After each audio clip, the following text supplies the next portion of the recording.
Hello welcome in की study 1024। मैं हूं एक यादव और इस वीडियो में हम देखने वाले हैं क्लास 11 की एक्सरसाइज 3.4 का question number 1, question number 2, 3 and 4। ठीक है, जिसमें हमें फाइंड आउट करना है प्रिंसिपल एंड जर्नल सॉल्यूशन। अब देखिए, प्रिंसिपल एंड जर्नल सॉल्यूशन के ऊपर बहुत ज्यादा क्वेश्चन पूछे जाते हैं, चाहे आप कॉम्पिटिटिव एग्जाम दे रहे हो या फिर बोर्ड का एग्जाम दे रहे हो। डायरेक्टली नहीं पूछे जाएंगे तो इनडायरेक्टली जरूर पूछे जाएंगे। इनडायरेक्टली का मतलब है कि दूसरे क्वेश्चन को करने के लिए हमें कहीं ना कहीं से प्रिंसिपल या जर्नल सॉल्यूशन की जरूरत पड़ सकती है। बहुत सारे क्वेश्चन इसके ऊपर बनते हैं, तो इस टॉपिक को हम हल्के में नहीं ले सकते, तो इसलिए इसको डीपली समझना जरूरी है। तो पहले एक बार समझ लेते हैं कि प्रिंसिपल और जर्नल सॉल्यूशन होते क्या है, फिर बात करेंगे क्वेश्चंस की। ठीक है, तो देखिए, अगर मैं प्रिंसिपल सॉल्यूशन की बात करूं तो आपको कोई भी ट्रिग्नोमेट्रिक फंक्शन दिया हुआ है, उसकी इक्वेशन दी हुई है। ठीक है, तो वहां पर उसकी वो सारी वैल्यू ऑफ थीटा यानी कि एक्स जो है होंगी, जो कि 0 से बड़ी या बराबर है और 2 पाई से छोटी है। इस कंडीशन को सेटिस्फाई करती है अगर, तो सॉल्यूशन कहलाएगा प्रिंसिपल सॉल्यूशन। एक्स मैंने क्या बोला, थीटा। ठीक है, तो मतलब जो थीटा है वो 0 के बड़ा या बराबर होना चाहिए और 2 पाई से छोटा होना चाहिए। आपको याद रखना है 2 पाई के बराबर नहीं होगा। बहुत सारे लोग गलती कर देते हैं, यहाँ इक्वल टू है तो यहाँ भी इक्वल टू लगा देते हैं। ये इक्वल टू नहीं आता यहाँ पे। ठीक है, इससे तो बड़ा या बराबर है लेकिन इससे सिर्फ छोटा है। तो अगर ऐसा होगा तो हम बोलेंगे प्रिंसिपल सॉल्यूशन है। अब जर्नल सॉल्यूशन क्या होता है, देखिए, अब कोई भी ट्रिग्नोमेट्रिक फंक्शन ले लो, उसमें एक ही वैल्यू बहुत से थीटा पे मिल सकती है। ठीक है, अगर हम बियॉन्ड 2 पाई जाएं या माइनस में जाएं, ठीक है, तो एक ही वैल्यू क्या मिलेगी, इनफाइनाइट नंबर ऑफ थीटा पे ए सेम वैल्यू मिल सकती है। तो यहां पर कह सकते हैं कि जर्नल सॉल्यूशन का मतलब होता है कि हम वो सारे वैल्यूज ऑफ थीटा यानी कि एक्स दिखाते हैं जो कि पॉसिबल है किसी एक सॉल्यूशन के लिए। तो इसमें क्या होगा, इसमें इनफाइनाइट सॉल्यूशन हमें मिलेंगे, तो हम कह सकते हैं इनफाइनाइट सॉल्यूशन आर पॉसिबल। जब देखिए इनफाइनाइट सॉल्यूशन पॉसिबल है, यहाँ तो सिर्फ 2 ही सॉल्यूशन पॉसिबल होते हैं, तो यहाँ पे हम उनकी लिस्ट बना सकते हैं। भाई पहला ये है प्रिंसिपल सॉल्यूशन, दूसरा ये है। लेकिन यहाँ पर क्योंकि इनफाइनाइट सॉल्यूशन होंगे, तो इनफाइनाइट सॉल्यूशन की हम लिस्ट तो नहीं बनाएंगे, पहला दूसरा तीसरा ऐसे इन्फिनिटी तक तो नहीं जा सकते हम। तो हम करते क्या है, यहाँ पर हम सॉल्यूशन को एक एक्सप्रेशन से दिखा देते हैं। अभी मैं एग्जांपल से आपको समझाऊंगा, आपको समझ में आ जाएगा मैं किस एक्सप्रेशन की बात कर रहा हूँ। तो एक्सप्रेशन में कोई एक इंटीजर होता है, ठीक है, एन, जैसे यहाँ पे मैंने एन लिया है, आप कुछ भी ले सकते हो इंटीजर को। तो वहां पे जब हम बोल देंगे कि भाई ये इंटीजर है, एन की अलग अलग वैल्यू कोई रखेगा, उसे अलग अलग वैल्यू मिलती जाएंगी एक्स की। ठीक है, तो एक्सप्रेशन से हमारा काम बन जाएगा। अब इसको हम कैसे करते हैं, मैं आपको एक एग्जाम्पल से समझाता हूँ। जैसे मान लीजिए हमें साइन एक्स बराबर 0 दिया हुआ था। ठीक है, अब इसका हमें प्रिंसिपल और जर्नल सॉल्यूशन पता करना है। तो अभी मैं ग्राफ मेथड से आपको समझा रहा हूं, हमेशा हम ग्राफ का यूज नहीं करेंगे, समझाने के लिए सिर्फ। ठीक है, अब देखिए, आपने साइन एक्स का ग्राफ जरूर पढ़ा होगा। ठीक है, ये साइन एक्स का ग्राफ है, जिसमें मैक्सिमम वैल्यू +1 है और मिनिमम जो है वो -1 है। ठीक है, और जब भी ये एक्स एक्सिस जो है, ठीक है, ये एक्स एक्सिस हमारे पास, एक्स एक्स डैश बोल दो, ठीक है, और ये वाई वाई डैश बोल दो। तो जब भी ये एक्स एक्सिस को काट रहा है तो इसकी वैल्यू कितनी है, 0। ठीक है, ऊपर जाएंगे तो +1, नीचे जाएंगे तो -1, और यहां पर जब काटेगा तो इसकी वैल्यू कितनी आ रही है, 0 आ रही है। हमें 0 से ही मतलब है हमारे एग्जाम्पल में। तो अब देखिए, यहां पर अगर मैं x की जगह 0 रख रहा हूं तब भी मुझे 0 मिल रहा है। यहां पर इसने काटा x एक्सिस को, यानी पाई पे भी इसकी वैल्यू 0 आएगी, 2 पाई पे भी 0 आएगी, 3 पाई पे भी 0 आएगी, ऐसे आगे हमें इनफाइनाइट वैल्यू मिलेंगी जिसपे साइन x 0 के बराबर होगा। ठीक है, इसी तरह से आप माइनस में आ जाओ, आप माइनस पाई पे 0 आएगा, -2 पाई पे 0 आएगा, इसी तरह से आगे बहुत सी वैल्यू होंगी। ठीक है, अब इतनी सारी वैल्यूज जो हैं ये सब क्या दिखा रहे हैं, इसका जर्नल सॉल्यूशन। ठीक है, तो आपको यही मैंने बोला था कि जर्नल सॉल्यूशन में इनफाइनाइट सॉल्यूशन हो सकते हैं, सबकी हम लिस्ट नहीं बनाएंगे। ठीक है, और अगर हम बात करें प्रिंसिपल की, तो प्रिंसिपल में मैंने कहा था कि वो थीटा लेना है जो 0 से बड़ा या बराबर हो और 2 पाई से छोटा होना चाहिए, बराबर भी नहीं। तो अगर मैं प्रिंसिपल की बात करूं तो देखो 0 कहाँ कहाँ मिलेगा, 0 से लेकर 2 पाई तक जाना है, 0 पे 0 मिल रहा है, 0 के बराबर ले सकते हैं हम, तो 0 आ गया इसका एक प्रिंसिपल सॉल्यूशन। ठीक है, फिर पाई पे मिल रहा है 0, पाई पे काट रहा है तो पाई पे 0 होगा साइन एक्स, इसलिए पाई भी इसका एक प्रिंसिपल सॉल्यूशन होगा। 2 पाई पे भी 0 हो रहा है लेकिन वो ले नहीं सकते हैं क्योंकि 2 पाई के यहाँ पे इक्वल नहीं है। ठीक है, तो मतलब इसके 2 प्रिंसिपल सॉल्यूशन थे, तो 2 की तो हमने लिस्ट बना ली। अब जैसे कि मैंने कहा जर्नल तो बहुत सारे हैं, बहुत सारों पे 0 मिल रहा है, तो जर्नल के लिए हम एक एक्सप्रेशन देंगे जो कि मैंने कहा था इंटीजर में। तो यहाँ पे अगर मैं लिखूं कि जो x है उसकी वैल्यू जब भी n पाई होगी, ठीक है, तो ये साइन x 0 के बराबर हो जाएगा, जहां पे n क्या है, n बिलोंग्स टू इंटीजर। अब आप रख के देख लो चाहे। ठीक है, एक रखोगे तो 1 इंटू पाई यानी पाई मिल जाएगा, साइन पाई 0 होता है। अगर आप n की जगह 0 रखोगे तो 0 इंटू में पाई 0 होता है, तो x बराबर 0 आ गया। यहाँ पे 0 रख के देखो, साइन 0 भी 0 होता है। अगर आप 2 रखोगे तो 2 पाई, साइन 2 पाई भी 0 होता है। इसी तरह से आप माइनस में रख लो। ठीक है, तो मतलब यही था कि हम इसको एक एक्सप्रेशन की मदद से दिखाते हैं, क्योंकि यहाँ पे इनफाइनाइट सॉल्यूशन है तो सबकी हम लिस्ट नहीं बना सकते। ठीक है, अब बात करते हैं निकालेंगे कैसे। देखिए निकालने के लिए आपके एनसीईआरटी में कुछ फॉर्मूले दिए हुए हैं, ठीक है, जहां से आप निकाल सकते हो। निकालने का तरीका मैं बताऊंगा, पहले आपको ये फॉर्मूला याद होना चाहिए, ठीक है। फॉर्मूला क्या है कि जहां भी मैंने n लिखा है, पहली बात आपको समझना है कि n इंटीजर से बिलोंग करता है, तो मैं हर बार नहीं लिखूंगा कि n बिलोंग्स टू इंटीजर, ठीक है। पहला फॉर्मूला है कि अगर साइन एक्स 0 के बराबर है तो जर्नल सॉल्यूशन जो होगा वो n पाई होगा, ठीक है। अब यहाँ पे x क्या है, y क्या है, वो भी समझाऊंगा, और प्रिंसिपल के लिए कोई फॉर्मूला नहीं है, वो हमें खुद दिमाग लगाना पड़ता है, ठीक है ना। तो हम फॉर्मूले सिर्फ जर्नल के लिए यूज करेंगे, प्रिंसिपल हमें खुद निकालना होगा। तो जर्नल साइन एक्स बराबर 0 क्या हो गया, x इक्वल टू n पाई। लेकिन अगर मान लीजिए साइन एक्स बराबर साइन वाई है, ठीक है, तो यहाँ पे हम कह सकते हैं इसका जर्नल सोल्यूशन होगा, ये जो इसका x है, x बराबर होगा n pi plus minus 1 raise to the power n y के, ठीक है, जब साइन x बराबर साइन y होगा। अब यहाँ पे x और y क्या है भाई, देखो x है वो सारी वैल्यूज जर्नल वाली, ठीक है, जो इसमें अलग अलग हो सकती हैं, ठीक है। और जो y क्या है, y है प्रिंसिपल सॉल्यूशन की वैल्यू। जब हम प्रिंसिपल सॉल्यूशन निकाल लेंगे उसके बाद जर्नल निकालते हैं, तो जो प्रिंसिपल सॉल्यूशन में y आया है वो थीटा है y, ठीक है। अब यहाँ पर cos x बराबर cos y है, अगर cos x बराबर cos y होगा तो इसका जर्नल सॉल्यूशन होगा x equal to 2n pi plus minus y, ठीक है, आपको याद रखना है। अगर tan x बराबर tan y होगा तो यहाँ से x की वैल्यू जो आएगी n पाई प्लस y आएगी। दोबारा बता देता हूँ, x क्या है, जर्नल सॉल्यूशन वाला सारे के सारे थीटा, ठीक है, और y क्या है, प्रिंसिपल सॉल्यूशन वाले थीटा, ठीक है। अब देखिए यहाँ पर जो हमें एनसीईआरटी में फॉर्मूले दिए हुए हैं, अगर आप नोट करें तो या तो साइन एक्स का दिया है या कोस एक्स का या टेन एक्स का, मतलब ये तीन हमें फॉर्मूले दिए हुए हैं। लेकिन हमसे पूछा जाता है कोसेक एक्स, सेक एक्स और टेन एक्स भी, और ये भी कुछ भी पूछा जा सकता है। फॉर्मूले तो हमारे पास तीन है, तो हम करेंगे क्या, देखिए कोसेक एक्स को आप पहले कन्वर्ट कर लोगे साइन एक्स में, सेक एक्स को आसानी से हम कोस में कन्वर्ट कर सकते हैं, और टेन को, ठीक है, यहाँ टेन की जगह यहाँ क्या आएगा कोट, कोट को हम आसानी से टेन में चेंज कर सकते हैं, ठीक है। तो ये तीनों को हम चेंज करेंगे फिर निकाल लेंगे, और इनका तो डायरेक्ट फॉर्मूला है हमारे पास। अब बात करते हैं कि हम क्वेश्चन करते कैसे हैं, ठीक है। तो यहां पर देखिए पहला जो है जिसमें प्रिंसिपल सोल्यूशन और जर्नल सोल्यूशन फाइंड आउट करना है वो है tan x equal to under root 3। तो यहाँ मैं पहला पार्ट कर रहा हूं पहले, tan x is equal to under root 3, ठीक है। आपको देखिए कुछ रूल याद रखने हैं इसको करने के लिए। रूल ये है कि सबसे पहले आपको प्रिंसिपल सॉल्यूशन फाइंड आउट करना है, ठीक है। सबसे पहले हमें क्या फाइंड आउट करना है, प्रिंसिपल सॉल्यूशन, उसके बाद हम फाइंड कर सकते हैं general solution. Principal solution find out करने के लिए पहला रूल ये है कि आप सबसे पहले पहले क्वाड्रेंट में देखो कि वो कहाँ पे होता है। जैसे tan x equal to under root 3 है तो ये पहले क्वाड्रेंट में कहाँ पे होगा, ये हमें पता होना चाहिए। अब आप जानते हैं कि ये वाला formula after school to college, A for मतलब ए फॉर ऑल पॉजिटिव, यानी यहाँ पे सारे पॉजिटिव होते हैं, एस फॉर साइन थीटा, और इसका उल्टा क्या हो जाएगा, कोसेक थीटा। यहाँ पर ये दोनों पॉजिटिव होते हैं, बाकी सब यहाँ नेगेटिव होता है। यहाँ पर टेन थीटा और उसका उल्टा यानी कॉट थीटा पॉजिटिव होता है, यहाँ पर कॉस थीटा और सेक थीटा पॉजिटिव होता है। ये सब मैं पिछली वीडियोस में बता चुका हूँ, ठीक है ना। ये हमारा पहला क्वाड्रेंट है, ये दूसरा, ये तीसरा और ये चौथा। तो ये तो मैं पहली वीडियो में बता चुका था, लेकिन अब इसके आगे जो मैं बताने वाला हूँ वो ध्यान सुनना। अब क्योंकि हमें सॉल्यूशन निकालना है तो हम क्या करेंगे, हम देखेंगे भाई ये जो चीज होती है ना, ये दो क्वाड्रेंट में होती है सेम आंसर। जैसे कोई भी आप ले लो, 10 ही नहीं कुछ भी, जैसे 10 पॉजिटिव अंडर रूट 3 आपको कहाँ मिलेगा, देखिए यहाँ पे तो सारे पॉजिटिव होते हैं तो यहाँ पे तो आपको मिलेगा ही। इसके अलावा 10 थर्ड में भी पॉजिटिव है यानी यहाँ भी मिलेगा, मतलब दो आंसर मिलेंगे आपको हमेशा, चाहे आप कोई भी ट्रिग्नोमेट्रिक रेशियो ले लो, ठीक है। तो इन्हीं दोनों में हमें इसकी वैल्यू देखनी होगी क्या क्या होती है, वही हमारा प्रिंसिपल सॉल्यूशन हो जाएगा, ठीक है। अब कैसे निकालेंगे हम, देखिए फर्स्ट क्वाड्रेंट में तो कोई दिक्कत नहीं होगी। जब आपको सेकंड क्वाड्रेंट का एंगल निकालना होगा, मान लीजिए किसी क्वेश्चन में सेकंड की जरूरत पड़ती है, यहाँ तो फर्स्ट और थर्ड में है, किसी क्वेश्चन में थर्ड में भी आएगा, सेकंड में भी आएगा, फोर्थ में भी आएगा।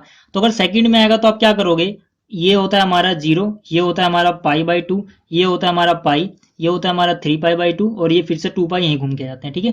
तो अगर आपको ये निकालना है, ठीक है, ये 2π भी होते हैं, अगर आपको ये निकालना है तो आप क्या करोगे, पाई में से माइनस करोगे पहले क्वाड्रेंट वाला एंगल, जो भी पहले क्वाड्रेंट में एंगल मिल रहा है उसको आप पाई में से माइनस कर दोगे, ठीक है। और अगर आपको थर्ड क्वाड्रेंट में आना है, देखिए यहाँ वाला जो एंगल होगा, आप यहाँ से चलते हो वैसे, ठीक है, तो यहाँ वाला जो एंगल होगा वो पाई से बड़ा होगा, तो मतलब यहाँ पर आप पाई में वो एंगल प्लस कर दोगे, ठीक है। एंगल का मतलब कोई भी थीटा जो फर्स्ट क्वाड्रेंट में, थीटा मैं ले रहा हूँ फर्स्ट क्वाड्रेंट का, यहाँ वाला निकालना है तो आप क्या करोगे, पाई में से थीटा माइनस कर दोगे। यहाँ वाला निकालना है तो देखिए ये तो 2π है पूरा, 2π से पीछे आओगे आप तो यहाँ पे यानी कि 2π में से वो थीटा माइनस करना होगा। बस इतना सा रूल याद रखना है, आपको ये हो जाएगा। अब मैं करके दिखाता हूँ, आपको समझ में आएगा। देखिए tan x equal to under root 3 है, तो मैं पहले रफ में पता कर लूंगा कि पहले क्वाड्रेंट में अंडर रूट 3 कहाँ आता है, ठीक है, वो मेरा समझ लो थीटा हो जाएगा। तो मुझे पता है भाई कि पहले क्वाड्रेंट में जो टेन अंडर रूट थ्री होगा वो होगा पाई डिवाइड बाई थ्री। ठीक है, ये आप रफ में नोट कर लेना हर बार। तो यहां पर अब क्या हो जाएगा, देखिए मैंने लिखा tan x is equal to under root three है, अंडर रूट थ्री को मैं लिख सकता हूँ क्या, टेन पाई बाई थ्री। ठीक है, टेन पाई बाई थ्री का मतलब टेन सिक्सटी, और टेन सिक्सटी की वैल्यू यही होती है, तो मैं ये लिख सकता हूँ। ठीक है, मैंने पहले रफ में ही पता लगा लिया। फिर मैं देखूंगा कि भाई अगर ये पॉजिटिव था तो टेन पॉजिटिव और किस क्वाड्रेंट में होता है, तो टेन पॉजिटिव कहाँ होता है, थर्ड में। थर्ड में बदलने का रूल क्या है कि जो आपको थीटा मिला फर्स्ट में उसको आप पाई से प्लस कर दो, यानी इसकी वैल्यू एक और हो जाएगी, वो हो जाएगी टेन पाई प्लस में थीटा, थीटा की वैल्यू यानी कि pi by three, pi divide by three. ये थोड़ा अजीब सा बन गया, पाई है। ठीक है, तो यहां से हमें पता लग जाएगा कि देखो ten ten ten trigonometric ratio same है या फंक्शन सेम है, तो इनका थीटा बराबर होगा, यानी एक्स बराबर किसके होगा, पाई बाई थ्री के। और यहाँ पर क्या है, three pi by three plus में पाई, यानी कि थ्री पाई प्लस में पाई, यानी कितना हो गया, four pi divide by three. ठीक है, तो ये सिंपल सा रूल है पता लगाने का। तो ये हमारा प्रिंसिपल सॉल्यूशन आ गया। अब बात कर लेते हैं जरा जर्नल सॉल्यूशन की। ठीक है, तो बात करते हैं जर्नल सॉल्यूशन की। जर्नल सॉल्यूशन, जर्नल सॉल्यूशन में मैंने आपको टेन वाले केस में बताया था, अगर टेन एक्स टेन वाई के बराबर होता है तो एक्स बराबर होता है एन पाई प्लस वाई, जहां पर जो एन है वो इंटीजर को बिलोंग कर रहा है। तो यहां हम लिखेंगे, देखिए टेन एक्स बराबर tan y, tan y, y की जगह क्या है, वाई की जगह हमारे पास इनमें से एक एंगल है। ठीक है ना, तो इनमें से आप ज्यादातर छोटा वाला लेना, क्या रीजन होता है वो भी अभी बताऊंगा मैं। तो इनमें छोटा वाला पाई बाई थ्री है, तो इसको आप कंपेयर करना जरा, tan x is equal to tan y से। तो एक्स की वैल्यू एक्स है, वाई की वैल्यू क्या मिल रही है आपको, पाई बाई थ्री। ठीक है, अब क्या करना है, अब अगर tan x equal to tan y होता था तो हमारा फॉर्मूला था कि x is equal to n pi plus y होता है। तो एक्स की जगह आपको एक्स ही रखना है, उसकी वैल्यू कुछ नहीं रखनी, n pi plus y, y की जगह क्या मिलेगा हमें, पाई बाई थ्री। तो ये हो गया पाई बाई थ्री। तो ये हो गया हमारा आंसर, जहां पर एन क्या है, एन बिलोंग करता है इंटीजर को। ठीक है, अब देखिए अब क्वेश्चन ये भी आता है कि दोनों ही प्रिंसिपल सॉल्यूशन थे, y क्या आएगा, प्रिंसिपल सॉल्यूशन जो मैंने कहा था उसका थीटा, तो पाई बाई थ्री भी है और फोर पाई बाई थ्री भी है। तो मैंने पाई बाई थ्री क्यों रखा, फोर पाई बाई थ्री क्यों नहीं रखा, कैसे पता लगेगा कौन सा रखना है, ये भी क्वेश्चन आ सकता है हमारे दिमाग में। तो देखिए हम वैसे रखने को तो दोनों ही में से कोई भी रख सकते हैं, हमारी एनसीईआरटी में भी यही लिखा हुआ है। ठीक है, आपकी एनसीईआरटी में जो एग्जाम्पल नंबर 20 है उसके नीचे नोट करके लिखा हुआ है, वहां पढ़ सकते हो कि कोई सा भी थीटा रख सकते हैं। पर मैंने छोटे वाले को ही क्यों रिकमेंड किया, क्योंकि देखिए छोटा वाला जब आप यहाँ पे रखते हो तो इनकी अलग अलग वैल्यू रखने से कहीं ना कहीं आपको कभी ना कभी बड़ा वाला भी मिल जाता है। तो मतलब सारे सॉल्यूशन तो आते ही हैं, ये दोनों भी आते ही आते हैं। लेकिन जब आप बड़ा वाला डायरेक्टली रख दोगे, जैसे फोर पाई बाई थ्री है, अगर मैं डायरेक्ट यहाँ पर फोर पाई बाई थ्री रख देता, तब आप एन की वैल्यू यहाँ कुछ भी रख लो, कोई भी इंटीजर रख लो, ये वाली वैल्यू मिस हो जाती। ठीक है, चाहे आप प्लस वन रखो चाहे माइनस वन रखो, अगर आप यहाँ पर इसकी जगह पाई बाई थ्री ना लिख के फोर बाई बाई थ्री लिख दो तो आपको ये वाली वैल्यू नहीं मिलेगी। तो सारे के सारे सोल्यूशन उसमें एक आधा मिस हो जाता है कभी कभी, हमेशा ऐसा नहीं होता है। इसलिए हम क्या करते हैं, रिकमेंड करते हैं कि छोटा वाला एंगल ही लिखें। आपके एनसीईआरटी में भी जो आंसर लिखे हुए हैं सारे, वो इनमें से जो छोटा वाला है वो लिखा हुआ है। ठीक है, खैर अगर आपको इतना डीपली समझ में नहीं आई वाली बात तो कोई दिक्कत नहीं है, अभी आपको निकालना सीखना पहले, फिर एक्सपीरियंस के साथ धीरे धीरे आपको पता लग जाएगा सब कुछ। अब बात करते हैं इसके क्वेश्चन नंबर 2 की। अब देखिए जो इसका क्वेश्चन नंबर 2 है उसमें हमें दिया हुआ है sec x इक्वल टू 2। अब देखिए क्योंकि जो sec x है इसका जर्नल सॉल्यूशन के लिए हमारे पास कोई फॉर्मूला नहीं है, प्रिंसिपल तो हम इससे भी निकाल सकते हैं लेकिन बाद में जब जर्नल निकालना होगा तो फॉर्मूला में चाहिए होगा। तो उससे अच्छा है कि हम इसका प्रिंसिपल भी इसको चेंज करने के बाद ही निकालें। ठीक है, आंसर सेम आएगा, जैसे कि मैंने अभी कहा था sec x होगा तो उसको हम किस में चेंज कर लेंगे, cos में। तो cos x is equal to क्या हो जाएगा, देखिए sec x की वैल्यू अगर 2 है तो यहां से हम कह सकते हैं कि जो cos x होगा उसकी वैल्यू कितनी होगी, 1 डिवाइड बाई 2। अब इसी स्टेप के बाद मैंने क्या बताया आपको कि आपको ये देखना है कि फर्स्ट क्वाड्रेंट में ये वैल्यू कहाँ पे आती है। ठीक है ना, cos x के लिए अभी sec को भूल जाओ, जो आंसर आएगा वो सेम होगा दोनों के लिए। तो हम जानते हैं कि भाई जो cos पाई बाई थ्री होता है, ठीक है, यानी कि 60 डिग्री, उसकी वैल्यू आती है 1/2 पहले क्वाड्रेंट में पाई बाई थ्री। फिर हमें ये चेक करना होता है कि ये जो वैल्यू है कहाँ कहाँ पे, जैसे प्लस 1/2 है तो पहले में तो प्लस होगा ही होगा, सारे होते हैं। और फिर 1/2 कहाँ मिलता है हमें, कोस, चौथे क्वाड्रेंट में। ठीक है ना, आपको याद होगा आफ्टर स्कूल टू कॉलेज, यहाँ C4 क्या होता है, कोस, और उसका उल्टा सेक। तो यहाँ पर ये दोनों कोस थीटा और सेक थीटा होते हैं, ये यहाँ पर क्या होते हैं, पॉजिटिव, यानी कि हमें पहले में और चौथे में निकालना है। तो मैंने क्या कहा था कि अगर आपको पहले में निकालना है तो डायरेक्ट लो, चौथे में निकालने के लिए मैंने कहा था कि आपको 2 पाई में से थीटा माइनस करना है। ठीक है ना, तो ये जो कोस एक्स है इसकी वैल्यू 1/2 है, पहले में तो सीधा पाई बाई थ्री, यानी कि कोस पाई डिवाइड बाई 3 आ गया। चौथे में निकालने के लिए आप लिखोगे कोस 2 पाई, ठीक है 2 पाई, और जो एंगल है पहले में थीटा यानी कि कितना है पाई बाई 3, पहले क्वाड्रेंट वाले एंगल को ही माइनस करना है हमको, ठीक है। तो यहां से हम कह सकते हैं कि जो x है उसकी वैल्यू क्या हो सकती है, या तो पाई बाई 3 हो सकती है या फिर 2 पाई माइनस पाई बाई 3, यानी कि 3 इंटू 2 6 पाई हो गया, 6 पाई में से 1 पाई माइनस करोगे कितना पाई बचेगा 5 पाई, नीचे कितना आएगा डिवाइड बाई 3, ठीक है। तो ये हो गया प्रिंसिपल सॉल्यूशन cos x का। sec x का भी यही होगा क्योंकि sec x से ही हमने यहाँ पे cos x बनाया था, ठीक है ना। तो ये प्रिंसिपल सॉल्यूशन है। अब बात करते हैं जर्नल सॉल्यूशन की, ठीक है। जर्नल सॉल्यूशन, जर्नल सॉल्यूशन में क्या होता है, देखिए मैंने आपको बताया था कि अगर जो cos x है वो अगर cos y के बराबर है इफ, ठीक है, देन क्या होता है, देन हमारे पास होता है कि जो x आता है वो आता है 2n pi plus minus y के बराबर, ठीक है। तो यहाँ पे cos x cos y की जगह क्या दिया हुआ है, देखिए cos x की जगह तो आपको यही लिखना है, ठीक है, cos x बराबर cos y के लिए इसमें से आपको छोटा वाला एंगल लेना है यानी cos pi by 3, cos pi divide by 3, यानी x की वैल्यू ये x ही रही, y की वैल्यू पाई बाई 3 आ गई। तो x की जगह x रखना है, 2n pi plus minus y जो है y की जगह पाई बाई 3 रख देना है, जहां पे n क्या होगा वो लिखना है आपको इंटीजर को बिलोंग करता है। तो ये हो गया इसका सेकंड पार्ट। अब देखते हैं इसका थर्ड पार्ट क्या है। अब देखिए जो इसका तीसरा पार्ट है इसमें हमें दिया हुआ है cot x equal to minus under root 3। अब कोट एक्स का डायरेक्टली कोई फॉर्मूला नहीं है हमारे पास, ठीक है, एनसीईआरटी में, तो इसको हम किसमें बदलेंगे tan में, और क्योंकि हम एनसीईआरटी के बाहर का फॉर्मूला तो यूज भी नहीं कर सकते, ठीक है। तो यहाँ पर कितना आएगा -1 डिवाइड बाई अंडर रूट 3, इसको मैंने उलट दिया तो tan की वैल्यू आ गई। अब हमें क्या करना है, हमें हर बार मैंने बोला था देखना है पहले क्वाड्रेंट में, ठीक है, लेकिन देखिए जो tan x है वो नेगेटिव है। tan नेगेटिव कहाँ होता है, आफ्टर स्कूल, यानी यहाँ पे साइन और कोसेक होते हैं, लेकिन tan तो यहाँ पे नेगेटिव होगा, यानी tan जो है यहाँ नेगेटिव होगा, या फिर थर्ड में तो पॉजिटिव होता है या फिर यहाँ नेगेटिव होगा, ठीक है।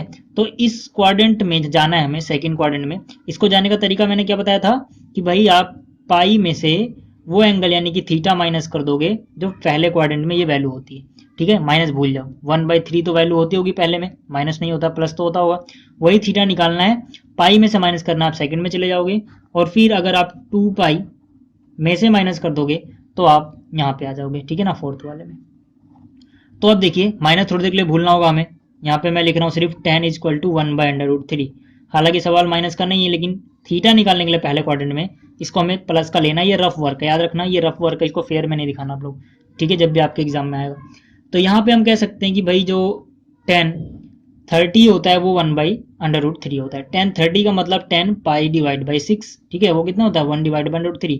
तो थीटा की वैल्यू पाई बाई 6 मिल गई। तो अगर हमें यहाँ निकालना है तो हम कह सकते हैं पाई बाई 6 होगा, ठीक है, पाई में से माइनस, और यहाँ पे निकालना है तो 2 पाई में से पाई बाई 6 माइनस होगा। तो इसको मैं लिख सकता हूँ tan x is equal to -1 divide by √3 की वैल्यू आ गई 10 पाई माइनस कौन सा एंगल आया पाई बाई 6, ठीक है। एक तो ये होगा जब वो नेगेटिव देगा, दूसरा क्या होगा, दूसरा हो जाएगा 10 2 पाई में से घटा दो 2 पाई माइनस पाई बाई 6, ठीक है ना। ये रफ वर्क था बस, क्योंकि प्लस में हमारा क्वेश्चन नहीं है, हमारा क्वेश्चन सिर्फ नेगेटिव वाला है। अब देखिए यहाँ से x की वैल्यू क्या आ जाएगी, x की वैल्यू आएगी पाई माइनस पाई बाई 6, कितना आएगा 6 पाई में से 1 पाई गया यानी कि 5 पाई डिवाइड बाई 6, या तो ये वैल्यू आएगी, या फिर यहाँ पर कितना आएगा 6 2 12 12 पाई माइनस 1 पाई, कितने पाई बचे 11 पाई डिवाइड बाई 6। तो ये हमारा प्रिंसिपल सोल्यूशन आ गया, ठीक है। अब देखिए जर्नल सॉल्यूशन की बात करते हैं। जर्नल सॉल्यूशन जो होगा, ठीक है, जर्नल सॉल्यूशन वो क्या होता है tan x के लिए, अगर tan x बराबर if tan x is equal to tan y था, तो मैंने आपको बताया था भाई कि जो x होगा वो क्या होगा हमारा n पाई प्लस y, ठीक है। y की जगह मैं सीधा डायरेक्ट लिख रहा हूँ, मैं कंपेयर करके दिखा रहा, आपको पता लग गया होगा कैसे कंपेयर करना है। तो x की वैल्यू आ गई n पाई प्लस y की जगह छोटा वाला इनमें से कौन है 5 पाई बाई 6, 5 पाई डिवाइड बाई 6, ठीक है। कोई फिक्स रूल नहीं है कि छोटा वाले रखते हैं, मैं फिर से बता रहा हूँ जैसे मैंने पहले बताया था, बट ज़्यादातर हम छोटा वाला ही रखते हैं। और इसके बाद n की वैल्यू क्या है, n एक इंटीजर है, ठीक है ना, n बिलोंग्स टू z, ठीक है। आपको इतना समझ में आ गया। अब एक बात और बताऊं आपको, जो एनसीईआरटी में आंसर दिया हुआ है ना इसका, वहां पे प्लस के नीचे माइनस भी लिखा हुआ है, तो इस बात पे कमेंट मत करना कि मैंने माइनस नहीं लिखा, गलत बता दिया। वो एनसीईआरटी में गलती है आंसर में, किसी किसी एनसीईआरटी में जो पुरानी वाली है, जो नई वाली अब आ रही है रिवाइज, उनमें ये करेक्शन की गई है, ठीक है। तो जिसके पास अगर पुरानी है तो यहाँ माइनस भी है तो उससे कन्फ्यूज मत होना, यहाँ पे प्लस ही आता है, ठीक है ना, क्योंकि यहाँ पर जो एन पाई होता है वो प्लस वाई होता है, ना कि प्लस माइनस वाई। तो अब बात करते हैं क्वेश्चन नंबर 4 की। अब देखिए जो क्वेश्चन नंबर 4 है इसमें हमें दिया हुआ है cosec x is equal to -2। अब फिर से हमारे पास कोसेक का कोई फॉर्मूला नहीं है, तो हम क्या करेंगे, इसको साइन में बदलेंगे। Sine x is equal to हो जाएगा -1 डिवाइड बाई 2, ये उलट जाएगा। अब फिर से हमें देखना भाई साइन जो होता है वो नेगेटिव कहाँ कहाँ पे होता है, ठीक है, क्योंकि यहाँ पे नेगेटिव है। तो साइन नेगेटिव होता है थर्ड वाले में और फोर्थ वाले में, ठीक है। यहाँ पर हमें एंगल निकालने हैं, ठीक है। तो इसके लिए हम क्या करेंगे, पहले पता करेंगे कि भाई माइनस भूल जाओ 1/2 कहाँ पे होता है, पहले क्वाड्रेंट में।